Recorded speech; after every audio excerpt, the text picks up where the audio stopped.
Assalamualaikum warahmatullahi wabarakatuh. Halo semuanya, perkenalkan saya Adi Claudiana, mahasiswa gizi. Pada kesempatan ini saya akan membahas topik sistem pangan dan gizi dalam perspektif ekonomi dengan fokus pada beras, pangan pokok utama masyarakat Indonesia. Beras bukan hanya sekadar makanan sehari-hari, tetapi juga sangat berhubungan dengan kondisi ekonomi, sosial, dan ketahanan pangan bangsa.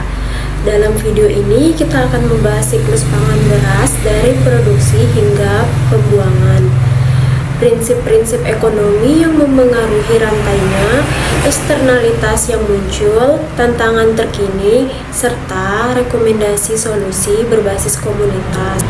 Siklus sistem pangan beras. Pertama, mari kita lihat siklus sistem pangan beras. Tahap produksi.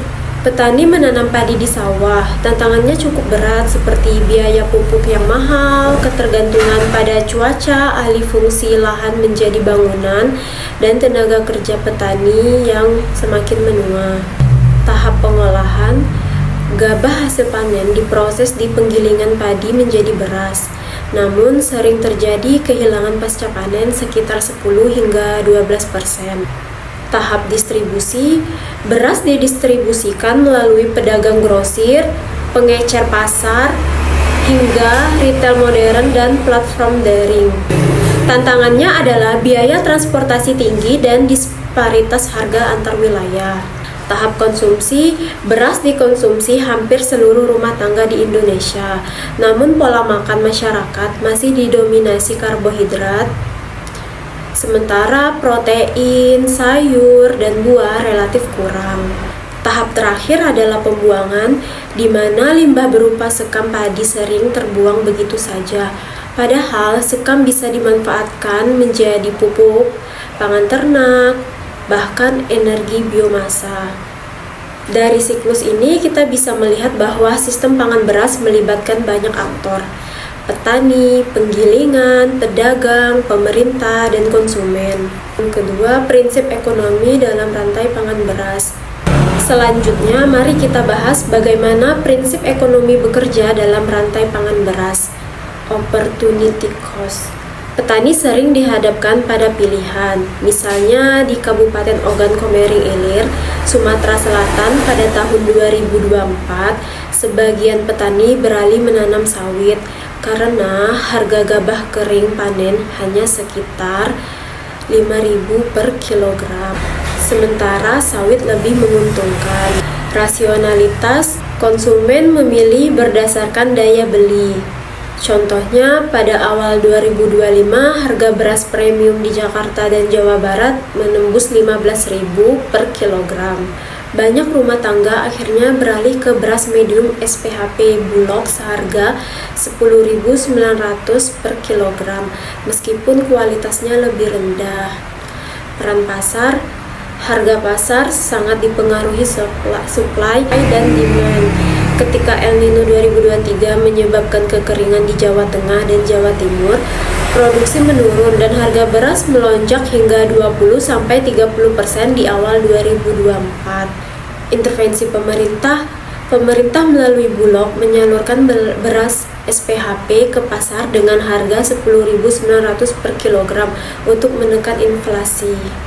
Selain itu, pemerintah menyalurkan bantuan beras ke 22 juta keluarga penerima manfaat pada 2024. Dari sini terlihat jelas bahwa setiap prinsip ekonomi nyata yang memengaruhi alur beras, mulai dari sawah hingga meja makan kita.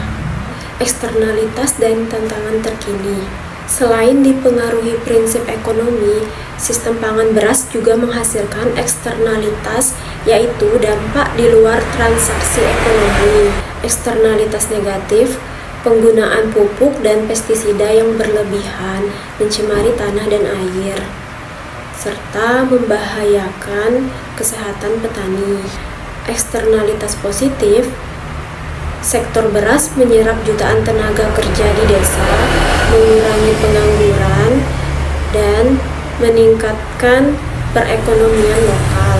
Namun, sistem pangan beras di Indonesia juga menghadapi tantangan besar, Di tingkat nasional, harga beras mengalami inflasi signifikan pada 2024 sampai 2025. Alih fungsi lahan sawah semakin luas dan impor beras masih tinggi. Di tingkat global, perubahan iklim dan El Nino mengganggu produksi padi di berbagai negara, memicu kenaikan harga pangan dunia. Di sisi lain, tren terbaru menunjukkan adanya dorongan untuk diversifikasi pangan. Pemerintah dan masyarakat mulai mempopulerkan sorghum, jagung, singkong, dan sagu agar tidak hanya bergantung pada beras. Rekomendasi solusi komunitas. Untuk menjawab tantangan tersebut, diperlukan solusi berbasis komunitas. Pertama, Bank Pangan Desa. Dengan cara ini, gabah dibeli langsung dari petani dengan harga layak, lalu disimpan sebagai cadangan pangan, dan digunakan kembali saat harga beras melonjak. Kedua, diversifikasi pangan lokal. Edukasi masyarakat perlu digencarkan agar konsumsi tidak hanya bergantung pada nasi, tetapi juga pada sumber pangan lain yang juga bergizi.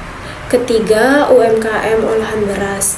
Kelompok ibu-ibu dapat mengolah beras menjadi tepung, kue tradisional, snack sehat, atau beras organik kemasan. Program ini tidak hanya meningkatkan gizi, tapi juga membuka lapangan kerja dan menambah pendapatan keluarga. Dari pembahasan ini, kita bisa menyimpulkan bahwa beras bukan hanya soal makanan pokok, melainkan juga bagian penting dari sistem ekonomi, sosial, dan lingkungan. Ketahanan pangan Indonesia sangat bergantung pada bagaimana kita mengelola sistem pangan beras dengan baik.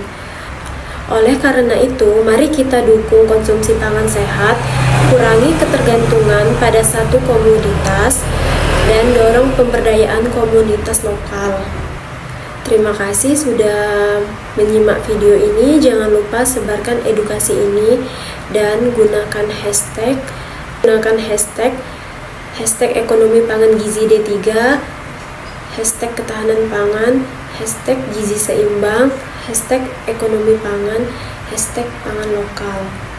Terima kasih. Wassalamualaikum warahmatullahi wabarakatuh.